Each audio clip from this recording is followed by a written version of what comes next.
इस वक्त ये दुनिया की समझ लगाना क्या एग्जैक्टली हमारे इर्द गिर्द हो रहा है हमारे लिए बहुत मुश्किल है। बिलखुसूस अगर आप इंटरनेट से कनेक्टेड हैं, किसी भी ख़बर रसा एजेंसी मीडिया से कोई भी अपडेट्स लेते हैं तो यकीनन आपके लिए भी ये बड़ा मुश्किल वक्त होगा। लोग कह रहे हैं ये मनाजिर नाकाबिल फ़रामोश हैं और अल्लाह ना करे कि कभी इस तरह के मनाजिर हमारे सामने आएँ। जब हम सैकड़ों इमारतों को मुनद्दम देखते हैं, जब हम बच्चों को बिलखता हुआ देखते हैं और हमें ये एहसास है कि ना उनके पास पीने का पानी है, ना खाना है, ना ही उनके पास कोई सर छुपाने की जगह है। कहा जाता है कि जंगों के भी उसूल हुआ करते हैं। जंग में जो आपके पास अमान वाली जगहें तस्वुर की जाती थीं, गज़ा की पट्टी में वहाँ पे भी लोगों के पास इत्मीनान और अमान नहीं है। इस वक्त की रिपोर्ट्स के मुताबिक ना सिर्फ एक हस्पताल पे बमबारी हुई थी जिसके मनाजिर हमने देखे, और आज तक दुनिया इस डाउट में, इस कन्फ्यूजन में है कि क्या ये हमास का रॉकेट था, जो कि इंटरनेशनल ख़बर रसा एजेंसीज़ कह रही हैं। सदर जो बाइडन का भी मानना है कि ये इजराइल नहीं बल्कि हमास की ही कार्रवाई थी। दूसरी तरफ यकीनन इजराइल की जो जारियत है वो जारी है। ये एक हस्पताल की बात नहीं है, 5 अस्पताल ऐसे हैं that have been rendered useless, यानी अस्पताल को छोड़कर उसके इर्द गिर्द इस तरह से बमबारी की गई है कि वहाँ पे सप्लाईज़, दवाएं, किसी भी किस्म का की आमदोरफ्त नामुमकिन है। उसके अहाते में मौजूद लोगों के लिए पनाह लेना नामुमकिन है क्योंकि उन तक खुराक का, पानी का पहुँचना ही पॉसिबल नहीं है। दूसरी तरफ अगर आप रिलीजियस इमारतों को देखें, मस्जिद अक्सा को इस वक्त की मालूमात के मुताबिक मुसलमानों के लिए बंद कर दिया गया है। जो मुख्तलिफ गिरजाघर हैं उसमें एक गिरजाघर जो बड़ी तारीख़ी हैसियत रखता था उसको भी मस्मार कर दिया गया और वहाँ पे जो ख़ानदान पनाह ले रहे थे उनके लिए भी मुश्किलात में इजाफ़ा है। 19 दिन गुजर जाने के बावजूद ऐसा लगता है कि अभी भी सीज़ फायर से हम बहुत दूर हैं। कई करारदाद यूनाइटेड नेशंस के सामने पेश की गई। सबसे पहले हम देखते हैं कि इजराइल ने सवाल उठाया एंटोनियो गुतेरेस की रिमार्क्स के ऊपर, जिसके ऊपर उन्होंने यूएन चीफ का ये कहना है कि उनके रिमार्क्स को मिसरिप्रेजेंट किया जा रहा है। रूस की तरफ से, चीन की तरफ से अगर सीज़ फायर की आवाज़ लगाई जाती है, ये करारदादें यूनाइटेड नेशन सिक्योरिटी काउंसिल में मंजूर ना हो पाएँ। और अब अगर इजराइल के ख़िलाफ़ वॉर क्राइम्स और एक्शन लेने की बात की जाती है, वो करारदाद भी नाकाम रही। अब हम आगे बढ़ते हैं, आपको सुनाते हैं कि अभी भी इज़हार यकजहती करते हैं दुनिया के अमीर तरीन और सबसे ताकतवर ममालिक, जिसमें यकीनन फ्रांस, जर्मनी, कनाडा, यूके और यूएस का ताल्लुक है। उन्होंने कहा कि इजराइल के पास अपना दिफा करने का हक मौजूद है। आपको बताते चलें कि यह किस्सा जहाँ से शुरू हुआ, कहा जाता है कि 200 इजराइलियों को यरगमाल हमास ने बनाया, ये उनका क्लेम है, और 1400 से ज़ायद को हलाक किया जब उन्होंने एक दहशतगर्दी का हमला किया। लेकिन ना हमने उन 1400 फ्यूनरल्स कहीं पे देखे, उनके हवाले से कोई ख़बरें हम तक नहीं पहुंच रही। हाँ, कुछ यरगमालियों को रिहा किया गया, उसमें भी मिस रिपोर्टिंग इस हद तक है कि खातून का कहना है, जो एक सीनियर सिटीज़न जिसको हॉस्टेज बनाया गया था, कि जी हमारा ख्याल रखा, उन्होंने काफ़ी अरसे से तैयारी की थी, हमारी हर नीड केयरफुल अंदाज में उसको पूरा किया जा रहा था और हमसे काफ़ी नरमी का बर्ताव था। मगर on the other hand international ख़बर रसा एजेंसीज इसको ऐसे रिपोर्ट करती है कि हमारा वहाँ पे क़याम किसी जहन्नुम में रहने से कम नहीं था। ये क्या मुतरादिफ ख़बरें हैं जो हमारे सामने आ रही है। सबसे पहले सदर जो बाइडन का इस पूरे मामले पे क्या कहना है, एक दफ़ा फिर इज़हार यकजहती करना उनका इजराइल के हवाले से। Let's take a look at that. फिर उसके बाद हमारे साथ मौजूद होंगे साजिद तारर साहब, जो कि फॉर्मर एडवाइज़र हैं प्रेसिडेंट ट्रंप के। उनसे जानेंगे कि इस वक्त अमरीका का क्या सेंटिमेंट है। बड़ी तादाद में अरब डिसेंट के लोग और मुसलमान वहाँ पर मुकीम हैं, वो क्या सोच रहे हैं। Let's take a look at this. Israel has the right, and I would add responsibility, to respond to the slaughter of their people. And we will ensure Israel has what it needs to defend itself against these terrorists. That's a guarantee. Hamas does not represent the vast majority of the Palestinian people on the Gaza Strip or anywhere else. Hamas is hiding behind Palestinian civilians and is despicable and, not surprisingly, cowardly as well. Palestinian people on the Gaza Strip or anywhere else. Hamas is hiding behind Palestinian civilians and is despicable and, not surprisingly, cowardly as well. कहा है सदर जो Biden ने कि Hamas के जो मुंतज़मीन हैं, जो टेररिस्ट हैं बकौल उनके, या जो लड़ाई करने वाले लोग हैं, वो छुप रहे हैं निहत्ती अवाम के पीछे, जो कि एक बुज़दिलाना अमर है। ये मानना है अमेरिका का, और एक दफ़ा फिर उन्होंने ज़ाहिर यकजहती किया जो इज़राइल के साथ। लेकिन आपको बताते चलें, एट एन एवरेज इज़राइल ने जब से ये कॉन्फ्लिक्ट शुरू हुआ है, उनकी जाहिरियत और अग्रेशन शुरू हुई है, एट एन एवरेज 100 बच्चों का कत्ल यौमिया किया है इज़राइल ने। और इसके ऊपर दुनिया इस वक्त खामोश है, और ये मुजरिमाना गफलत और ख़ामोशी है। साजिद तारर साहब हमारे साथ मौजूद हैं, आइए उनसे जानते हैं कि इस वक्त अमेरिका में क्या सेंटिमेंट है। अस्सलाम वालेकुम साजिद साहब, बहुत बहुत शुक्रिया हमें ज्वाइन करने के लिए। सबसे पहले आपकी गोशगुजार करना चाहूँगी, मेयर सादिक ने लंदन के हवाले से कहा कि एंटी सेमेटिज़म और इस्लामोफोबिया इतना बढ़ गया है। इस कॉन्फ्लिक्ट को देखते हुए कई ऐसे वाक़यात लंदन में हुए हैं जब जूइश कम्युनिटी पे हमले हुए हैं, मुसलमानों पे हमले हुए हैं। 6 साला बच्चा हम देखते हैं कि अमेरिका में सिर्फ़ और सिर्फ उसको इसलिए शहीद कर दिया गया, 26 दफ़ा उसको स्टैब किया गया क्योंकि उसका डिसेंट पैलेस्टीनियन था। This rise in Islamophobia, how is America reacting to it? सबसे पहले तो मैं ये बताना चाहूँगा कि तकरीबन 6500 के करीब अभी तक जो है वो फ़लस्तीनी शहीद हो चुके हैं। यहाँ पे तकरीबन हर शहर के अंदर डेली बेस पे एहतजाज हो रहा है, और बिलखसूस 2 न्यूयॉर्क के अंदर, NYU के अंदर और कोलंबिया यूनिवर्सिटी के अंदर आज उन्होंने क्लासों का बाइकाट किया। स्टूडेंट्स ने बाहर निकले और उन्होंने सख्त एहतजाज किया। हार्वर्ड के अंदर एहतजाज हो रहा है। आज George Washington university Washington DC, जो कि कुछ ब्लॉक पे है व्हाइट हाउस से, वहां पे भी भरपूर एहतजाज किया गया। जॉर्ज वाशिंगटन यूनिवर्सिटी की बिल्डिंग के ऊपर बहुत बड़े बिलखसूस एक साइन आज सारा दिन जो है वो मीडिया के ऊपर चलता रहा कि the blood of Palestinians on your hands. और मैं समझता हूं कि इस वक्त आज 2 resolution United Nation Security Council में पेश हुए। एक अमेरिका की तरफ से था जिसको इंसानी बुनियादों के ऊपर उन्होंने अनकंडीशनल सीज फायर और जो हॉस्टेजेस हैं उनको छोड़ने के लिए कहा, लेकिन उसको रशिया और चाइना ने वीटो किया। दूसरा जो ड्राफ्ट आया था वो रशिया की तरफ से आया था, अनफॉर्चुनेटली वो भी पास नहीं हो सका। मैं समझता हूँ ये इस सदी का बहुत बड़ा इंसानी अलमिया है जो हो रहा है, और बिलखसूस दुनिया का दूसरा सबसे बड़ा religion, 2 billion Muslims living in this world, और उन सब के सामने आंखों के ये हो रहा है, और वो बेबस हैं, कुछ भी करने की सलाहियत नहीं रखते। मैं कंडेम करूंगा इंसानी जान जो है वो उसका ज़िया चाहे कहीं भी हो।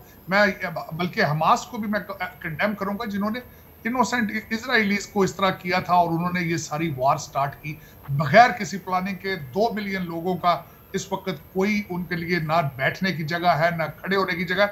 यूनाइटेड नेशंस की एजेंसियां आज अपना वहां पे काम बंद कर रही हैं क्योंकि पेट्रोल मौजूद नहीं है वहाँ पे। साजिद साहब मुझे बताइएगा ना, अभी हमने जैसे इस सेगमेंट की शुरुआत में सदर जो बाइडन का जो स्टेटमेंट है वो लोगों को सुनवाया, वो ये मानते हैं कि आम जो सिविलियंस हैं, जो फ़लस्तीनी हैं, बच्चे, ख़वातीन, बूढ़े, ये सब कोलैटरल डैमेज का शिकार हो रहे हैं। क्या वजह है कि इस बात को, they are not empathizing with these lives, यानी क्या फ़लस्तीनी जानों की अहमियत नहीं है? Don't Palestinian lives matter? कि ठीक है अगर आपकी लड़ाई हमास से भी है, this is a Hamas versus Israel conflict, लेकिन जो यौमिया इतने लोगों का नुकसान हो रहा है, हम एट एन एवरेज अगर देखते हैं 50% से ज़्यादा जो आबादी है फ़लस्तीन की वो 15 साल की उम्र से कम है। ये छोटे बच्चे हैं।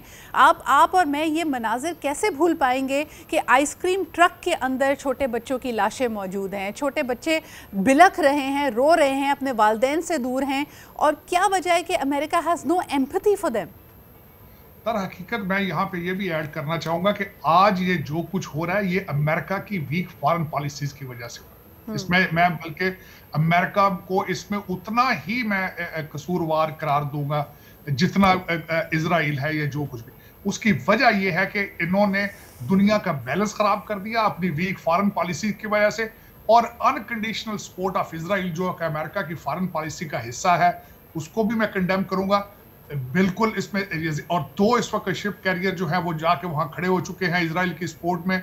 लेकिन ये कि मैं अफसोस है जो आज जो सारे बाइडेन साहब, साहब ने मैं पूछना चाहूँगी कि विद इन अमेरिका इस पे क्या सेंटिमेंट है? लोगों ने पहले ही इस बात पे सवाल उठाए कि आपने इराक पे जंग मुसल्लत की वेपन्स ऑफ मास डिस्ट्रक्शन का बहाना करके, 20 साल के बाद सुबकी हुई आपको कि वहाँ पे कोई weapons of mass destruction America को नहीं मिले। फिर दूसरी तरफ अफगानिस्तान पे 20 साल जंग मुसल्लत रही, वहाँ पे भी तालिबान टेक ओवर दोबारा हो गया। अब सिर्फ और सिर्फ ये है कि जो नेटो अफवाज में सर्व करने वाले 2000-3000 अफगानी हैं उनको पनाह दी जा रही है, उनको किसी तरह एक्सट्रैक्ट किया जा रहा है। पूरी कौमें, मुल्क और उनका पूरा इंफ्रास्ट्रक्चर तबाह करना या उनके ऊपर जंग मुसल्लत करना 2 दफ़ा हम इसी सदी में देख चुके हैं कि अमेरिका को कुछ उसके हाथ नहीं आया। With in America, because this is of course being paid by the tax dollars of Americans, और अमेरिका में भी मुश्किलात कम नहीं है, अनएम्प्लॉयमेंट वहाँ पे भी है, जॉब मार्केट वहाँ पे भी सख्त है, इन्फ्लेशन वहाँ पे भी बढ़ रही है।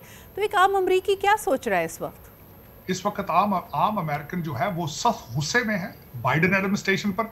इससे पहले आपने, मैं बताऊं, इराक है, लीबिया है, अफगानिस्तान है, ये सारे कंट्रीज, और सीरिया मैं भूल चुका हूं, ये सारे कंट्रीज जो है इनके पीछे, इनको अमेरिका ने जाके जिस तरीके से डिसमेंटल किया है, और जिस, मैं समझता हूँ सदी का सबसे बड़ा ये अलमिया ही है। लेकिन मैं उसकी एक और बात बताना चाहूंगा कि ये सारे आपने देखा होगा कि इस वक्त जो वहां पे हमास ने जो असला यूज किया है, उन सब के ऊपर एड्रेस अमेरिका का है।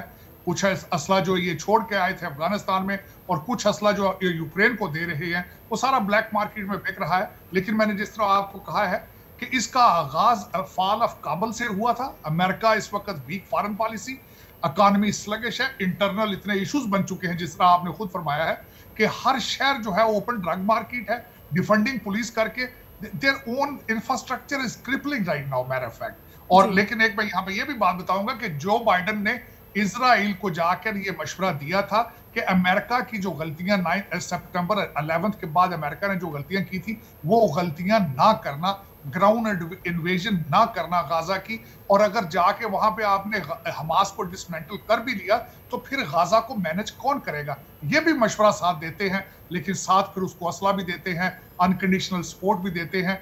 तो पीपल साहब, हमारे लिए ज़्यादा मुश्किल ये है क्योंकि हम ये देखते हैं कि जो अमेरिका प्रेसिडेंट सेट करता है, फिर दूसरे दुनिया के जो ममालिक हैं उनको भी शायद वो एक वायबल प्रैक्टिकल स्ट्रैटेजी लगने लगती है।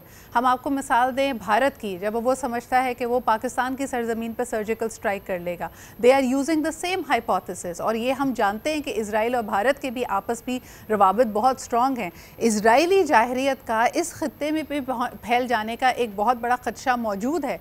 And Pakistan had to come out and give a statement, foreign office को ये स्टेटमेंट देनी पड़ी कि जी हमारे कोई ट्रूप्स ऑन ग्राउंड इन फ़लस्तीन नहीं जा रहे हैं। लेकिन this is raising the danger call, this is raising the alarm in Pakistan as well. क्या कहेंगे आप? मैं बिल्कुल टोटली एग्री करूंगा इस बात से, बल्कि ना सिर्फ यहाँ इसका प्रेसिडेंट सेट हो रहा है, और जो भारत के अंदर वहां पे क्योंकि इलेक्शन का सीजन चल रहा है, वहां के उनके जो सियासी लीडर, उनके लीडरान सियासी बयान दे रहे हैं, बल्कि वो आप बिल्कुल इसमें सही कह रही हैं कि ये इस रॉन्ग प्रेसिडेंट कि आप इतनी ज्यादा, और खासकर मैं बिलखसूस यहाँ पे ऐड करना चाहूंगा कि कोलैटरल डैमेज की कोई रेशो होनी चाहिए कि आपके कोलैटरल डैमेज में आपने पूरा उसको गाजा को सफाए हस्ती से मिटा दिया है। ये कोलैटरल डैमेज तो नहीं है, ये तो जेनोसाइड इसको मैं कहूंगा। और उसको इस तरीके से, और बिलखसूस मैंने जो आपको बताया है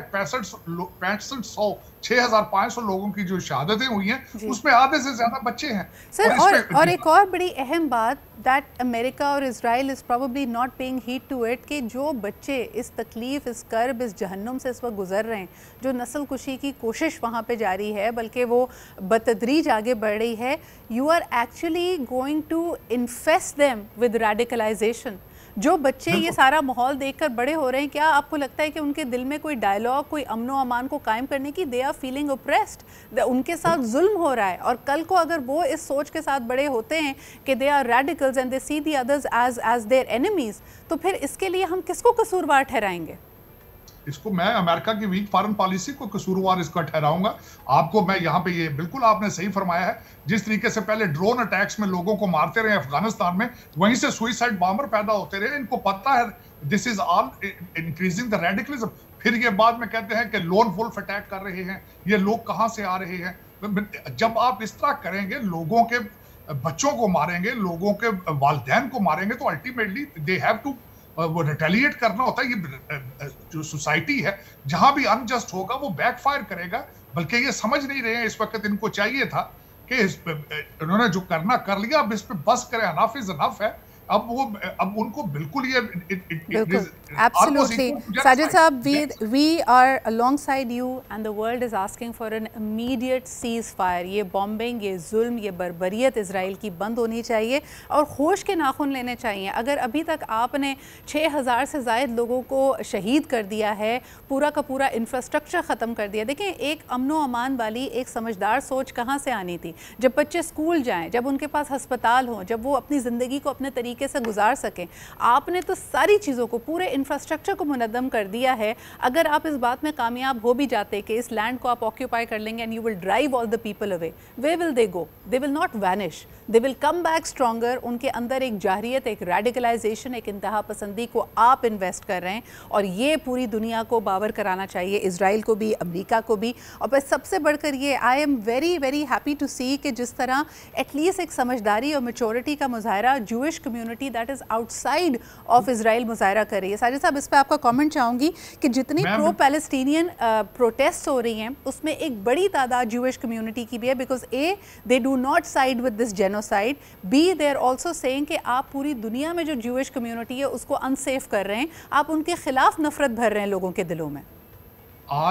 बल्कि आज खुद जॉर्ज वाशिंगटन यूनिवर्सिटी में मैं एक ग्रुप के सामने बोला था जाके आज, और मैं यहाँ पे ये बताना चाहूंगा, आज से 3-4 दिन पहले कैपिटल हिल के अंदर, डोम के अंदर, उनके ज्यूइश जो है उन्होंने आके एहतजाज किया। तकरीबन 300-400 लोग थे, तकरीबन 100 यहूदियों को वहां से अरेस्ट किया गया और वो सभी ये कह रहे थे कि this is not the Judaism about. Judaism इस तरह ये प्रमोट नहीं करता। यहाँ पे ये मैं कहूंगा, हर यहूदी जब सुबह किसी को मिलता है सारा दिन तो वो शलोम कहता है। शलोम का मतलब भी पीस है, जिस तरह हमारा सलाम है।